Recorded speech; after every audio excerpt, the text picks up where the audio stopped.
ఆర్థిక మంత్రి నిర్మలా సీతారామన్ మధ్యంతర బడ్జెట్ ను ప్రవేశపెట్టారు. నిర్మలా సీతారామన్ వరుసగా ఆరోసారి బడ్జెట్ ను ప్రవేశపెట్టారు. 2024లో జరగనున్న సార్వత్రిక ఎన్నికలకు ముందు మోదీ ప్రభుత్వం ప్రవేశపెట్టిన చివరి బడ్జెట్ ఇదే.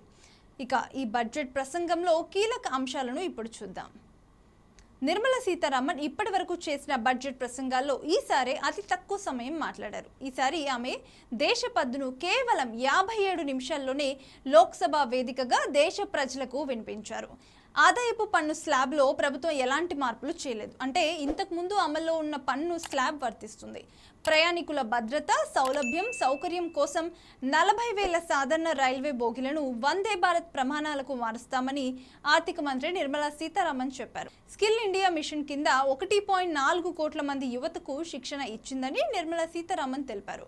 ప్రభుత్వం 10 ఏళ్లలో 250 మిలియన్ల మందిని పేదరికం నుంచి బయటకు తీసుకొచ్చింది అని ఆమె వివరించారు.